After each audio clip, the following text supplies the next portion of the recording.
आज का हमारा टॉपिक है फोटोसिंथेसिस पिगमेंट्स यानी प्रकाश संश्लेषित वर्णक। स्टूडेंट्स, हमने लास्ट वीडियो के अंदर फोटोसिंथेसिस का जो साइट है वो हमने पढ़ा था। वो भी हमने डिस्कस किया था कि जो क्लोरोप्लास्ट है वो एक्चुअल में फोटोसिंथेसिस का एक्चुअल साइट्स है। और फोटोसिंथेसिस जो रिएक्शंस है उसको ब्लैकमैन ने 2 स्टेप्स में या यूँ कह सकते हैं कि 2 रिएक्शंस में डिवाइड किया था। और वो है फर्स्ट है लाइट रिएक्शन और दूसरा है डार्क रिएक्शन। और ये भी पढ़ चुके हैं कि लाइट और डार्क जो रिएक्शंस है वो क्लोरोप्लास्ट के यूँ कह सकते हैं कि ग्रेना और जो स्ट्रोमा पार्ट्स उसमें होती है। और ग्रेना जो पार्ट्स है उसमें कुछ पिगमेंट्स होते हैं जिन्हें हम लोगों ने क्वांटोसोम्स बोला था। और हमने ये भी लास्ट वीडियो पढ़ा था कि पार्क और बैन ने उस जो ग्रुप ऑफ पिगमेंट्स है उसे क्वांटोसोम कहा था। और पार्क और बेगिंस ने यूनिट ऑफ फोटोसिंथेसिस, ओके, यानी quantosome also called unit of photosynthesis कहा था, क्योंकि क्वांटोसोम एक वर्णकों का एक ग्रुप है या यूं कह सकते हैं ग्रुप ऑफ पिगमेंट्स है जिसमें फोटोसिंथेटिक पिगमेंट्स होते हैं। वो फोटोसिंथेटिक पिगमेंट्स ही एक्चुअली क्या करते हैं, लाइट जो सोलर एनर्जी है यानी जो लाइट एनर्जी है उसको एक्चुअली क्या करते हैं, एब्जॉर्ब करते हैं and convert into chemical energy. तो वही हम लोग डिस्कस करेंगे। आज का हमारा जो टॉपिक है डिस्कस हम लोग करने जा रहे हैं फोटोसिंथेसिस यानी फोटोसिंथेसिस पिगमेंट्स। फोटोसिंथेसिस पिगमेंट यानी प्रकाश संश्लेषी वर्णक, ये पढ़ेंगे। तो सबसे पहले तो हम लोग, मैंने आप लोगों के लिए डायग्राम बना रखा है। इस डायग्राम का हम लोग इसी वीडियो के बीच में हम इसका यूज करेंगे। तो सबसे पहले हम बात करते हैं फोटोसिंथेसिस पिगमेंट। थोड़ा आप लोग जान चुके हैं कि हाइट जो प्लांट्स होते हैं उसमें जो क्लोरोप्लास्ट होता है वो एक्चुअल में हम लोग लास्ट वीडियो में हमने पढ़कर डिस्कोइड एंड लेंस शेप्ड होता है। और उसके अंदर ग्रेनर जो स्ट्रोमा जो पार्ट होता है उसके ग्रेनर पार्ट्स के अंदर कुछ पिगमेंट्स होते हैं। और वो पिगमेंट्स एक ग्रुप में होते हैं जिसे हम लोग क्वांटोसोम हमने डिस्कस कर ही चुका। तो पिगमेंट्स एक्चुअली फोटोसिंथेटिक पिगमेंट क्या होता है, एक बहुत ही सिंपल डेफिनेशन की बात हम कर सकते हैं कि वी नो दैट कि photosynthesis is a biochemical reactions in which solar energy is absorbed by pigments which are present in chloroplast. Okay, these called photosynthetic pigments। यानी ऐसे वर्णक जो प्रकाशिक ऊर्जा को अवशोषित करके उसका स्थानांतरण करते हैं, यानी जो लाइट एनर्जी है उसको एक्चुअली क्या करते हैं, एब्जॉर्ब कर अवशोषित करते हैं, उसको ट्रांसफॉर्म करते हैं। ऐसे पिगमेंट्स या ऐसे वर्णकों के ग्रुप को हम फोटोसिंथेटिक पिगमेंट्स कहते हैं। ओके, तो जनरली ये तो हमारी डेफिनेशन हुई। तो फोटोसिंथेसिस स्टूडेंट जो पिगमेंट्स होते हैं वो जनरली 3 टाइप के होते हैं, यानी इन्हें जनरली 3 टाइप में डिवाइड किया गया है। फर्स्ट जो इसका जो टाइप है वो हम लोग पढ़ने जा रहे हैं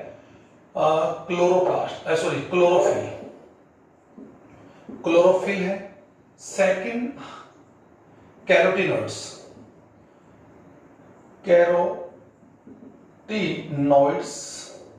ये 2 टाइप के होते हैं। और थर्ड है फाइकोबिलेंस।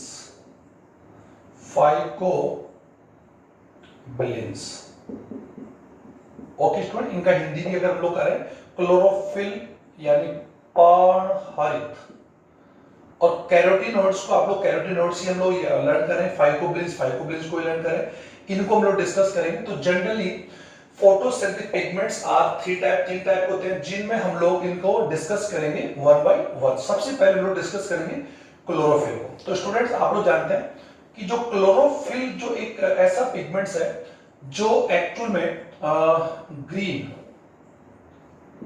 ग्रीन यानी यूं कह सकते हैं ग्रीन या ब्लू या ग्रीन, या तो इसको कह सकते हैं ब्लू ग्रीन भी कह सकते हैं या फिर ग्रीन येलो। ओके, ये पिगमेंट्स है। तो जनरली हम लोग इसको ग्रीन पिगमेंट्स के रूप में बात करते हैं। इसी पिगमेंट्स की वजह से जो लीफ जो होती है वो एक्चुअली ग्रीन होती है, और वही एक्चुअली फोटोसिंथेसिस जो प्रोसेस है वो एक्चुअली इसी पिगमेंट्स की वजह से होता है। तो जो आप लोगों का क्लोरोफिल जो अभी मैंने आपको लिखा क्लोरोफिल, स्टूडेंट्स ये पर्णहरित जो है जनरली हम लोग जानते हैं कि ये एक्चुअल में एक मुख्य पिगमेंट्स यानी यूं कह सकते हैं कि सबसे मेन फोटोसिंथेसिस पिगमेंट्स है, यानी सबसे मुख्य जो पिगमेंट्स है वो कौन है, यानी क्लोरोफिल है। और क्लोरोफिल मुख्य इसलिए क्योंकि यही क्वांटोसोम, जो कल मैंने बता दिया था कि quantosome is a group of 230 यानी 230 टू 250 पिगमेंट्स, और उनके अंदर जनरली जो क्लोरोफिल जो पिगमेंट्स होते हैं उनके नंबर ज्यादा होते हैं। तो जो क्लोरोफिल होता है वो मेन पिगमेंट्स होता है, और बाकी जो पिगमेंट्स होते हैं like carotenoids and phycobilins, these are accessory pigments. ये एक्चुअली एसेसरी होते हैं, वो सहायक होते हैं, वो सोलर एनर्जी एब्जॉर्ब करते हैं एंड ट्रांसफॉर्म टू क्लोरोफिल। वो क्लोरोफिल को ही एक्चुअल एनर्जी को क्या करते हैं, ट्रांसफॉर्म करते हैं। तो क्लोरोफिल जनरली स्टूडेंट 7 प्रकार के होते हैं। जनरली हम लोग बात करें तो क्लोरोफिल को 7 प्रकार में डिवाइड किया गया। मैं यहां पर उनका शॉर्ट लिखा हूं, chlorophyll A, chlorophyll B, chlorophyll C, chlorophyll D, chlorophyll E. Okay student, ये आप लोग देख रहे हैं, ये जो 5 जो टाइप है ये तो एक्चुअल में किन में होते हैं, प्लांट्स में होता है। ओके, प्लांट्स अगर जनरल बात हम करें, ऐसा नहीं कि यू कैसे ब्लू ग्रीन एल्गी में भी होते हैं, फियोफाइसी, रोडोफाइसी में होते हैं, और साइनोफाइसी जो यू कैसे जिन्हें ब्लू ग्रीन एल्गी नील एल्गी सेवल कहते हैं या फाइनोफाइटा भी कहते हैं, उनमें भी पाए जाते हैं। और जो 6 और 7 नंबर के जो है ये क्लोरोफिल है, इसके अलावा इनको बोलते हैं बैक्टीरिया वाइडो, बैक्टीरिया विरिडी। ओके, विरिडीन, यानी ये भी होता है। और एक 8 नंबर सॉरी 6 नंबर का ही, फिर तो ये हो गया 6 और 7 जो नंबर का होता है, ये 6 नंबर का है, और 7 जो होता है वो बैक्टीरिया विरिडोन, और एक तो bacteria chlorophyll, bacteria chlorophyll. Okay, तो जनरली ये बैक्टीरिया विरिडोन और बैक्टीरिया जो क्लोरोफिल होता है ये जनरली किन में होते हैं, बैक्टीरिया के अंदर पाए जाते हैं। और ये हमने पढ़ा था कि बैक्टीरिया भी प्लांट्स की तरह फोटोसिंथेसिस फ्लोरोसेंस से अपना फूड बनाते हैं, जिसे हम लोग बैक्टीरिया फोटोसिंथेसिस कहते हैं। और डिस्कवर्ड, अगर बात हम रॉबर्ट हिल की बात हम करें, नील्स जो ये कह सकते हैं कि जो नील जो साइंटिस्ट थे उन्होंने इसको डिस्कवर किया था। तो ये एक्चुअल में क्लोरोफिल के टाइप से, क्लोरोफिल ए, बी, और जो क्लोरोफिल ए होता है स्टूडेंट्स ये पर्टिकुलर ग्रीन कलर का होता है, और जो बी होता है वो एक्चुअल में रेड ग्रीन या फिर येलो ग्रीन या फिर ब्लू ग्रीन हो सकता है। और ये सारे जो क्लोरोफिल्स है इनमें सबसे मेन जो होता है, यू कह सकते हैं कि क्लोरोफिल ए जो है वो यूनिवर्सल है। इसको कंफर्म करें, यूनिवर्सल मतलब सार्वत्रिक है। Chlorophyll chlorophyll a is found every green plant as well as bacteria and algae. सभी जो ग्रीन प्लांट्स होते हैं जो फोटोसिंथेसिस फॉर्मेट करते हैं उसमें क्लोरोफिल ए सब में होता है। और ये जो क्लोरोफिल बी है वो एक्चुअल में वो एसेसरी कवर करता है, और ये जितनी भी ये सभी हेल्पर क्लोरोफिल्स है। और ये जो दोनों क्लोरोफिल्स है ये बैक्टीरिया में होते ही होते हैं। इसके अलावा क्लोरोफिल ए तो बैक्टीरिया में भी होता है, प्लांट्स में भी होता है, एल्गी में भी होता है, एक्सेप्ट द फंगी। ये तो मैंने पहले बता दिया था कि फंगी जो होते हैं यानी जो कवक होते हैं वो फोटोसिंथेसिस नहीं करते क्योंकि इनके अंदर पिगमेंट्स या जो क्लोरोप्लास्ट आर एब्सेंट। ओके, तो ये हमने क्लोरोफिल के टाइप की बात हम कर ली। अब क्लोरोफिल जो के बारे में डिस्कशन करने के बाद हमने यहाँ पर कुछ क्लोरोफिल का एक डायग्राम मैंने आपको बना रखा है। अब मैं यहाँ पर जो क्लोरोफिल के नंबर्स की बात हम लोग करें कि क्वांटोसोम जो होता है वो क्लोरोप्लास्ट का एक्चुअल में यू कह सकते हैं जो ग्रेना है, और ग्रेना के अंदर भी यू कह सकते हैं कि ग्रेना की एक स्टॉक होती है, just like stack of the coins के रूप में पाए जाते हैं। किसी को ढेर के बाद स्ट्रक्चर होती है जिन्हें हम लोग ग्रेना या ग्रेनुल कहते हैं। वो ग्रेना की जो एक यूनिट होती है just like bag like structured called thylakoids. और थाइलेकोइड को डिस्क्राइब बाय मेंके, थाइलेकोइड की जो इनर लेयर होती है यानी कह सकते हैं कि quantosome is a minute and granules like structure these which are found on inner layer of थाइलेकोइड्स। थाइलेकोइड्स की इनर लेयर पर ही पाए जाते हैं। और क्वांटोसोम में एक्टिव जो पिगमेंट्स होते हैं वो क्लोरोफिल है, कैरोटीनॉइड्स है, यही होता है। क्लोरोफिल की मैंने टाइप आपको बता दी कि दीज आर 7 टाइप, जिनमें जनरली 5 तो हमने पढ़ चुके हैं, ए बी सी डी। और क्लोरोफिल के बारे में हम लोग डिस्कस करें तो सबसे पहले मैंने यहाँ पर क्लोरोफिल का ही डायग्राम बना रखा है। तो ये तो स्टूडेंट जो हम लोग क्लोरोफिल का ही डिस्कशन हम करने जा रहे हैं, जिसमें यूनिवर्सल क्लोरोफिल ए है। और क्लोरोफिल ए की बात हम करें, क्लोरोफिल ए जो है इसका जो स्ट्रक्चर स्टूडेंट सी कार्बन 55, हाइड्रोजन 72,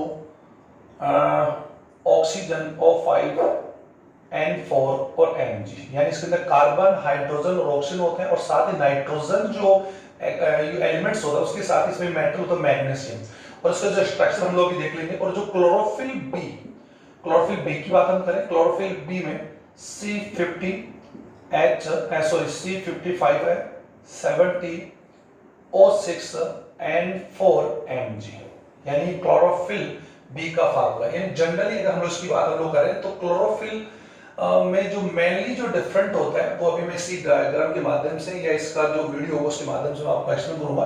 तो क्लोरोफिल की जनरली हम लोग डिस्कस करें तो क्लोरोफिल के बारे में जो chemical structure discovered you can say was studied by Willstatter and Stoll and Fischer, यानी विल्स टोटर, स्टोल और फिशर इन 1912 यानी 1912 के अंदर सबसे पहले क्लोरोफिल के स्ट्रक्चर के बारे में इन तीनों साइंटिस्ट ने डिस्कवर किया था। और क्लोरोफिल की स्ट्रक्चर को इन्होंने रिकमेंड किया कि क्लोरोफिल एक्चुअली पोलर मॉलिक्यूल है, पोलर मॉलिक्यूल।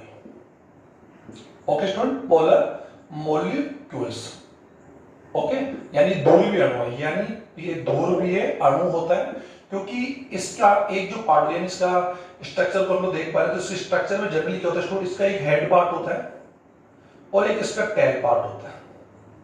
और इसका जो हेड पार्ट होता है स्टूडेंट वो इसका नेचर होता है हाइड्रोफिलिक, यानी जल रागी, जल स्नेही भी कह सकते हैं, जल स्नेही यानी जल में घुलनशील होता है।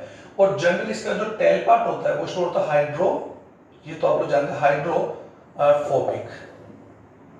अब स्टूडेंट्स का जो टेल पार्ट यानी जनरली हम लोग क्लोरोफिल की बारे में बात करें तो क्लोरोफिल एक्चुअल में एक ऐसा पिगमेंट्स है जो जल के अंदर यानी वाटर सॉल्वेंट के अंदर क्या होता है एक्चुअल में अनडिसॉल्व होता है, अघुलनशील होता है। और जो अन्य सॉल्वेंट्स होते हैं कार्बनिक सॉल्वेंट्स होते हैं, लाइक कार्बनिक यानी ऑर्गेनिक जो सॉल्वेंट्स होते हैं लाइक ईथर है, अल्कोहल है, उनके अंदर क्या होता है वो अन्य जो सॉल्वेंट्स होते हैं कौन से ऑर्गेनिक यू कह सकते हैं सॉल्वेंट में ये एक्चुअली में क्या होता है डिसॉल्व होता है। ये तो बहुत ही सिंपल बात बता रहा हूं, डिसॉल्व होता है, घुलनशील होता है। और जल के अंदर क्या होता है अघुलनशील होता है। इसकी स्ट्रक्चर एक्चुअली ध्रुवीय होती है, लाइक वाटर यानी जल की तरह। ध्रुवीय का मतलब यहाँ पर है कि इसका एक जो सिरा होता है उसका एक स्ट्रक्चर नेचर अलग होता है, दूसरे का नेचर अलग होता है। तो क्लोरोफिल के स्ट्रक्चर को अगर हम लोग देखें तो इसके स्ट्रक्चर के अंदर जनरली स्टूडेंट क्या होता है कि इसके अंदर एक पोर पैरिंग, मैंने यहाँ पर बना के डायग्राम बना रखा है, एक अलग से डायग्राम बना के एक अलग डायग्राम बना रखा है। ये एक्चुअल में ये क्लोरोफिल का एक्चुअल कौन सा पार्ट है, हेड पार्ट है। कौन सा पार्ट है, हेड पार्ट है। ओके, हम लोग इस वीडियो को रेगुलर रखें। और इसका जो हेड पार्ट होता है स्टूडेंट्स है वो हेड पार्ट एक्चुअल में एक पोर पैरिंग रिंग होती है, यानी एक स्ट्रक्चर होता है जो मैंने आपको एक बना के रखा है। इसका जो इसके हेड पार्ट को एक हम लोग पोर पैरिंग हेड बोलते हैं। और पोर पैरिंग हेड के अंदर चार पायरोलिक यानी 4 पायरोल, ये आप लोग एक बार ध्यान दें। इसका जो हेड पार्ट स्टूडेंट, इसका जो सिर होता है क्लोरोफिल का वो एक्चुअली पोर पैरिंग हेड होता है। और पोर पैरिंग जो रिंग होता है उसके अंदर 4 यानी कह सकते हैं 4 यानी टेट्रा पायरोलिक यानी पायरोल, 4 पायरोलिक या पायरोल जो होते हैं वो रिंग्स होते हैं। और एक पायरोल स्ट्रक्चर के स्ट्रक्चर आप लोग बना के बता दूं तो आप लोग यहाँ पर दिखाई दे रहा होगा। अगर जनरली हम लोग बात करें एक ही होगा, देख पा रहे हैं ये 1 है, 2 है और 3 है एंड 4। एक पायरोल स्ट्रक्चर की बात करें, एक पायरोल स्ट्रक्चर जनरली स्टूडेंट इस प्रकार की स्ट्रक्चर होती है जस्ट लाइक इमेडाजोल, यानी पंच यानी पंचकोश स्ट्रक्चर जिसमें एक नाइट्रोजन और 4 कार्बन मॉलिक्यूल्स होते हैं। ये एक एक्चुअल में कौन सा स्ट्रक्चर, पायरोल है। और ये 4 पायरोल जो रिंग्स होते हैं उनके सेंटर के अंदर एक्चुअली क्या होता है containing is a magnesium ion, एक मैग्नीशियम आयन इनके अंदर होता है। तो बता दूं कि क्लोरोफिल की स्ट्रक्चर के अंदर जो एक मेटल यानी एक मेटल एलिमेंट्स होता है, मैग्नीशियम होता है जो इसके रिंग के बिल्कुल बीचों बीच होता है।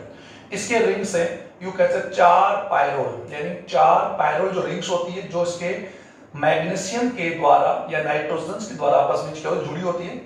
और चारों पैरोल्स जो स्ट्रक्चर होती है वो स्टूडेंट होते हैं मैथिल बॉन्ड्स है, कौन से मैथिल बॉन्ड के द्वारा जुड़ी होती है। तो ये स्ट्रक्चर आप जो देख पा रहे होंगे इसमें आप समझ पा रहे होंगे कि ये इसका हेड पार्ट है, जो मैंने यहाँ पे अलग से डायग्राम बना के आपको समझाने प्रयास किया है। अगर हम इसके हेड की बात हम करें तो स्टूडेंट का हेड एक्चुअली इस टाइप का होता है, ये इसका हेड है और ये बीच में इसके अंदर यहाँ पर क्या होता है मैग्नीशियम होता है और ये नाइट्रोजन। अगर हम लोग बात हम लोग करें तो ये नाइट्रोजन है। ओके, और नाइट्रोजन की स्ट्रक्चर हम लोग ये इस प्रकार स्ट्रक्चर हम लोग बना लेते हैं। ये एक्चुअली में बनाने की आवश्यकता नहीं, क्योंकि ये ऑलरेडी मैंने आपको बना के बताया। तो यहाँ पर आप देख रहे हैं कि एक मैग्नीशियम इनके सेंटर में होता है, 4 पायरोल्स जो रिंग्स मिलकर जो स्ट्रक्चर बनाती है, इट इज ए, जिसे हम लोग बोलते हैं एक्चुअली बोलते हैं पोरपायरिन हेड, पोरपायरिन हेड। और एक पोरपायरिन हेड के अंदर 4 पायरोल्स रिंग होती है, और इन रिंग्स के बीच में मैग्नीशियम एक्चुअल में एलिमेंट्स या मेटल होता है। और एक पायरोल के अंदर 4 कार्बन, यानी यू कह सकते 4 कार्बन और 1 नाइट्रोजन होता है। ये तो जनरली हम जानते हैं कि इसका जो फार्मूला मैंने जो लिखा क्लोरोफिल एक की बात हम करें, C55H72O5N4 और Mg। तो हम लोग जनरली देखते हैं नाइट्रोजन के 4 ही एटम होते हैं, मैग्नीशियम का 1 होता है, ऑक्सीजन के 5 होता है, और इसका हाइड्रोजन और कार्बन की जो नंबर्स होते हैं वो 55 टू 72 दिख रहा है। अब बात आती है इसका जो पायरोल, जो पोरपायरिन हेड है, इस पोरपायरिन हेड का जो 4th नंबर का, कौन से नंबर का 4th नंबर का जो पायरोल है स्टूडेंट, इसके 4th पायरोल के कार्बन से एक लंबी चेन होती है, एक लंबी चेन होती है जिसको मैंने बहुत छोटा दिख रखा है। और ये चेन एक्चुअली क्या होती है, एल्कोहल होती है, यानी ये चेन एक एल्कोहलिक चेन होती है, और ये एक लंबी चेन होती है जो एक एल्कोहलिक चेन होता है जो हाइड्रोक्साइड बॉन्ड्स पाए जाते हैं। और हम जानते हैं कि एक लंबी चेन हो, और उसकी लंबी चेन को हम लोग एक्चुअली क्या होते हैं, पाइटोल बोलते हैं। तो इसकी टेल को, यानी क्लोरोफिल का जो पूंछ वाला पार्ट है, पूंछ यानी टेल वाला पार्ट है, उसे लोग बोलते हैं फाइटोल। तो वेरी इंपॉर्टेंट क्वेश्चन, फाइटोल होता है, इसका जो हेड पार्ट होता है उसको बोलते हैं पोरपायरिन। तो इट इज ए पोरपायरिन स्ट्रक्चर। ये जो आप देख पा रहे हैं ये पूरा पोरपायरिन स्ट्रक्चर है, और इसके अंदर इसको आप लोगों को थोड़ा सा प्रैक्टिस करनी पड़ेगी, क्योंकि without practice you can't understood this molecule and structure molecules of chlorophyll. इसको आप लोगों को 2-3 प्रैक्टिस करने के बाद आप उसको समझ लेंगे। तो ये लंबी स्ट्रक्चर होती है जिसमें एल्कोहलिक टेल होती है, और ये एल्कोहलिक जो टेल होती है वो पाइटोल कहलाती है। तो पाइटोल इसका टेल पार्ट है, पोरपायरिन इसका हेड पार्ट है, और पोरपायरिन के अंदर 4 पायरोल रिंग्स होती है जिनके सेंटर में मैग्नीशियम होता है। ये केमिकल एक्चुअली में यू कह सकते हैं कि जो मैथिल बॉन्ड होते हैं, ये मैथिल बॉन्डिंग के द्वारा ये चारों पायरोल जो होते हैं आपस में जुड़े होते हैं। अब एक स्ट्रक्चर अभी मैं बता देता कि क्लोरोफिल ए और बी की बात हम करें, तो ये आप लोग कंफर्म है, आप समझ रहे होंगे कि इसका हम लोग इसको क्या बोलते हैं, टेट्रा पायरोल बोलते हैं, फाइटोल बोलते हैं, और पोरपायरिन। ये आप लोग आराम से इसको स्ट्रक्चर समझेंगे और लिखेंगे। अब क्लोरोफिल ए और बी की बात हम करें, तो स्टूडेंट क्लोरोफिल ए और बी में डिफरेंट एक जनरली क्या होता है कि इसका 3rd नंबर का, कौन से नंबर का, अगर हम लोग जनरली यहाँ पर पढ़ रहे हैं कि सॉरी 2nd नंबर का जो पायरोल होता है, उसकी यहाँ पर क्या होता है कि क्लोरोफिल ए जो होगा वहां पर एल्किल सम होगा, ये कंफर्म कर लें, या मैथिल सम होगा। कौन सा, मैथिल एक्चुअल ग्रुप होता है। और अगर क्लोरोफिल बी की बात हम करें तो यहाँ पर एल्डिहाइड, यू कह सकते हैं CH यानी डबल बॉन्ड O, यानी एल्डिहाइड जुड़ा होगा। अगर यहाँ पर एल्डिहाइड अगर जुड़ा हुआ है, यहाँ पर इसकी बॉन्डिंग अगर एल्डिहाइड के साथ है तो sir it is a chlorophyll b. और अगर यू कह मैथिल है तो ये कौन है, क्लोरोफिल ए। तो ये मेन डिफरेंस है बिटवीन क्लोरोफिल ए और बी के बीच में। तो क्लोरोफिल ए और बी का फार्मूला मैंने लिखा, और ये फार्मूला आप लोग लर्न भी कर लियो। तो it is a very important topic for RBC and RBC board exams, okay. But इसमें से अगर हम लोग यू कह सकते हैं कि नीट के कॉम्पिटिटिव क्वेश्चंस हम लोग बात करें तो डेफिनेटली हम इसके अंदर से we can calculate several questions from this topic. इसके अंदर से काफी क्वेश्चन हम लोग अटेस्ट कर सकते हैं कि इसके अंदर फार्मूला आपसे पूछा जा सकता है, मेटल का नाम पूछ सकता है, इनके जो रिंग्स होते हैं उन्हें हम लोग क्या बोलते हैं, तो मैं बताते हैं पायरोल्स हैं, पूरे हेड को बोलते हैं पोरपायरिन बोलते हैं, जो उसका टेल पार्ट है उसको हम लोग फाइटोल बोलते हैं, और उसके नेचर अभी बताया था हाइड्रो, एक्चुअल हाइड्रोफोबिक होता है, वो हाइड्रोफिलिक होता है, यानी जल मिश्र नहीं होता है, जल।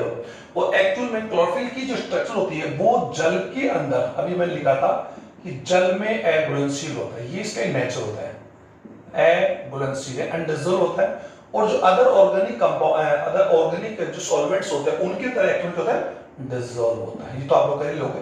तो ये मैंने आप लोगों को क्लोरोफिल के बारे में आपको समझा दिया। अब स्टूडेंट इस डायग्राम को हम लोग अगर चाहे तो रहने दें, या फिर इसको हम लोग नेक्स्ट टॉपिक पे चलते हैं। और हमारा जो अगला जो पिगमेंट्स है वो है कैरोटीनॉइड्स। सेकंड, क्लोरोफिल को हमने डिस्कस कर लिया स्टूडेंट, तो मैं यहाँ लिख तो दूं, क्लोरोफिल को हमने डिस्कस कर लिया, और दीज आर 7 टाइप्स, ओके, जिसमें ए यूनिवर्सल। अब बात सेकंड नंबर का जो है वो है कैरोटीनॉइड्स।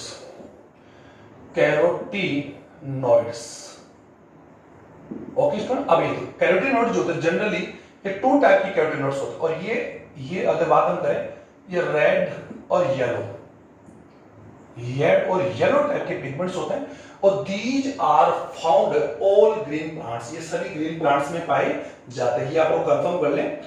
अब बात as well as chlorophyll A या क्लोरोफिल बी। अब कैरोटीनॉइड जो होते हैं 2 टाइप के होते हैं, अगर बात हम जनरली करें, एक होता है कैरोटीन, ओके, और सेकंड नंबर का है जेंटोफिल।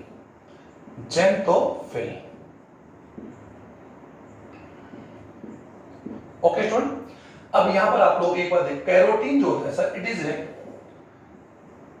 ये तो बहुत सिंपल हम लोग इंग्लिश में यूज कर रहे हैं, तो ये भी नहीं हम लोग हिंदी मीडियम स्टूडेंट इसको नहीं समझ पा रहे हैं, बहुत इसे बोलो, ये लाल रंग का पिगमेंट्स है, ये कॉमन सी बात है। It is A red coloured pigment. हम लोग एक को समझेंगे, रेड कलर पिगमेंट्स है। और हम लोग जानते थे रेडिश कलर ऑफ कैरेट, हम लोग अगर गाजर की बात हम कर सकते हैं, या फिर हम लोग टमाटर की बात हम करें तो उसका जो रेड कलर होता है स्टूडेंट्स, अगर बात हम कर सकते हैं, तो आपने बोर या बैर की बात हम करें तो उसका जो रेड कलर होता है वो कैरोटीन की वजह से होता है। और कैरोटीन भी जनरली हम जानते हैं 3 टाइप का होता है, अल्फा कैरोटीन, बीटा कैरोटीन, ये सभी स्टूडेंट इसको आराम से आप लोग नोट्स को कवर करेंगे, एंड थर्ड है गामा कैरोटीन। अब स्टूडेंट जिस प्रकार से अगर हम लोग बात करें क्लोरोफिल की बात हम कर सकते हैं, 7 टाइप, जिनमें क्लोरोफिल ए को मैंने यूनिवर्सल बताया था, तो वैसे बता दूं कि कैरोटीनॉइड जो होते हैं, carotenoid is accessory pigments, okay, these are associated with the chlorophylls, ये एसोसिएट क्लोरोफिल के साथ होते हैं, और ये क्या करते हैं, सोलर एनर्जी को एब्जॉर्ब करते हैं, ट्रांसफॉर्म टू क्लोरोफिल्स, यानी क्लोरोफिल को ट्रांसफॉर्म करते हैं। और जो क्लोरोफिल होते हैं वो सोलर एनर्जी को एब्जॉर्ब भी करते हैं और ट्रांसफॉर्म भी करते हैं, ओके स्टूडेंट। तो ये हम लोग देख लेंगे। तो ये जनरली में क्या होता है कि अल्फा बीटा, जो बीटा कैरोटीन होती है, ये यूनिवर्सल है। ये एक क्वेश्चन बन रहा है कि ये यू कह सकते हैं कि बीटा कैरोटीन्स, यू कह सकते हैं इन विच कैरोटीन्स, तो हम कह सकते हैं कि carotenes are 3 type, carotene 3 type की होती है, और ये रेड कलर का पिगमेंट्स होता है, इसी की वजह से प्लांट्स या जो भी फ्रूट्स होते हैं उनका रेड कलर होता है। इनमें जो कैरोटीन बीटा होती है वो यूनिवर्सल होता है। दीज आर 3 टाइप, जनरली हम लोग बात यू कर सकते हैं, ओके। तो कैरोटीन के साथ साथ अगर हम लोग यहाँ पर डिस्कस हम लोग करें तो यू कह सकते हैं कि लाइकोपीन भी है, वो भी इसी में कैरोटीन का ही टाइप है। जेंटोफिल की हम लोग बात करते हैं, तो जेंटोफिल एक्चुअली क्या, it is A yellow colour, ये येलो कलर का स्ट्रक्चर है, और इसके अंदर ल्यूटीन है, वो एक्चुअली यू कह सकते हैं जेंटोल्यूटीन भी है, साइकोल्यूटीन, लेकिन जो ल्यूटीन होती है वो जनरली सभी में पाई जाने वाला एक पिगमेंट है। अगर हम लोग इसका एग्जांपल हम लोग मेज की बात हम करें, मक्का की बात हम करें, तो जेंटो इसी पिगमेंट की वजह से हमारी जो मेज की होती है येलो होती है, तो ये एक येलो कलर का पिगमेंट। तो ये दोनों एक्चुअली किसके टाइप है, कैरोटीनॉइड्स। तो ये हमारा सेकंड पिगमेंट्स होगा। थर्ड प्रकार का पिगमेंट्स है फाइकोबिलेंस, ये मैंने बताया फाइकोबिलेंस, ओके स्टूडेंट। फाइकोबिलेंस जनरली देखो sir, फाइकोबिलेंस is a also assess, ये भी साइड पिगमेंट्स है और associate with the chlorophyll and carotenoids, okay. लेकिन जनरली ये सभी प्लांट्स में नहीं होता फाइकोबिलेंस, यानी इट इज यानी phycobilins found in blue green algae, नील हरित शैवाल, blue green algae and red algae like Rhodophyta, okay student. ये तो हम लोग कर लेंगे। रोडोफाइटा लाल जो शैवाल होते हैं उनमें पाए जाता है, या फिर नीले हरे शैवालों में ही पाए जाता है। ये कंफर्म कर लें कि ये दोनों में पाए जाएंगे और इसके अलावा नहीं पाए जाते हैं, ओके। अब फाइकोबिलेंस होता है, जनरली फाइकोबिलेंस आर 2 टाइप के होते हैं, इसको भी हम लोग जनरली डिस्कस करें तो ये 2 टाइप के। पहला जो इसका टाइप है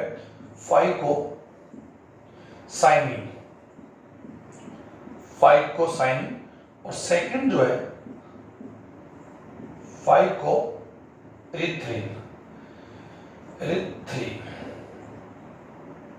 ओके स्टूडेंट, एरिथ्रिन, ओके। अब हम लोग देखो इसको डिस्कस हम लोग बिल्कुल एक, आप लोग हिंदी इंग्लिश दोनों में हम लोग यूज कर रहे हैं। फाइकोबिलेंस को आप लोग फाइकोबिलेंस ही लिखें, ये लो। तो ये किसी भी स्टूडेंट्स के लिए मैं नहीं मानता हूं कि किसी प्रकार टफ होगा। फाइकोबिलेंस, फाइकोसाइनिन, ये लो स्टूडेंट, ये लो। तो आप ये नहीं समझे कि सर इंग्लिश का यूज करें, ऐसा नहीं। ये एक हिंदी और इंग्लिश दोनों का मिक्स है, और मैंने आपको लास्ट वीडियो कहा था कि इट इज ए इंग्लिश, आप इंग्लिश यूज कर सकते हैं। अब बात आती है ये दोनों जो पिगमेंट्स होते हैं ये रेड और ब्लू में। अब बात आती है फाइकोसाइनिन, स्टूडेंट ये एक्चुअली में ब्लू, ये ब्लू ग्रीन एल्गी में पाया जाता है, ध्यान दीजिए, क्योंकि साइनिन एक्चुअली में कौन से कलर को बता रहा है, ब्लू कलर, और ये किस में पाया जाएगा, ब्लू ग्रीन एल्गी, जिसे आप लोग बोलते हैं नील या नीले हरित शैवाल। ओके स्टूडेंट, जिसे साइनोफाइसिन भी कहा जाता है। तो यू कह सकते हैं फाइकोसाइनिन इज प्रेजेंट या found in blue green algae या साइनोफाइसिन, क्योंकि ब्लू ग्रीन एल्गी को हम लोग साइनोफाइसिन या साइनोफाइटा भी कहते हैं। अब बात आती है कि फाइकोइरिथ्रिन जो होती है, ये एक्चुअली इसका जो कलर होता है वो एक्चुअली कौन होता है, रेड, क्योंकि इसको इरिथ्रोसाइट्स आप जानते हैं, रेड ब्लड जो होती है कार्बोक्सिल इरिथ्रोसाइट्स कहते हैं। तो इसको आप लोग याद करेंगे, इरिथ्रिन की बात हम रेड कलर का है, और ये पाया जाएगा रेड एल्गी। तो रेड कलर की एल्गी होती है उसको इसमें पाया जाएगा, और रेड कलर की एल्गी एक्चुअली होती है, क्या होता है, रोडोफाइसिन। ओके, जो लाल शैवाल होते हैं उनमें पाए जाते हैं। तो जनरली ये जितने पिगमेंट्स हमने डिस्कस किया, these are photosynthetic pigments, और you कह सकते हैं कि they help in photosynthesis। ये photosynthesis में क्या करते हैं, हेल्प करते हैं। तो जनरली एक बार मैं इसको वापस रिपीट कर दूं कि प्रकाश संश्लेषण क्रिया में प्रकाशिक ऊर्जा या जो सोलर रेडिएशन है या विकिरण है उसको एब्जॉर्ब और करके सोलर एनर्जी को केमिकल एनर्जी में चेंज करने वाले जो पिगमेंट्स होते हैं उन्हें हम लोग क्या बोलते हैं, फोटोसिंथेसिस पिगमेंट्स, यानी प्रकाश संश्लेषण वर्णक कहते हैं। These are three type generally, chlorophyll, first, second carotenoids and third phycobilins. Chlorophyll यानी पर्णरहित जो होता है वो एक्चुअली में it is a green, blue green and yellow green pigments या कलर्ड पिगमेंट्स होता है। इट इज फाउंड या it is present in all green plants as well as bacteria and blue green algae, सभी में पाए जाते हैं। ये 7 प्रकार के होते हैं, जिनमें यूनिवर्सल जो है क्लोरोफिल ए है। क्लोरोफिल ए का स्ट्रक्चर मैंने भी बता दिया, उसका फार्मूला बताया। क्लोरोफिल ए और बी में जनरली जो डिफरेंस होता है उसका जो पायरोल जो एक यू कह सकते हैं कि ये तो फाइटोन उसकी है टेल होती है, और उसको पोरपायरिन इसके हेड बोलते हैं। हेड में 4 पायरोल मैंने बता दिया, 4 पायरोल रिंग्स होती है, और एक चारों पायरोल रिंग्स होती है। मैग्नीशियम एक इनके सेंटर में पाया जाता है जो इनको अटैच करता है। तो अगर सेकंड नंबर के पायरोल में अगर मैथिल अगर यू कह सकते हैं कि ग्रुप है तो क्लोरोफिल ए है, और मैथिल की जगह अगर वहां पर एल्डिहाइड है तो क्लोरोफिल बी है, जो मैंने आपको समझा दिया। तो sir it is very important topic 12th RBC and as well as need competitive students. Thank you very much.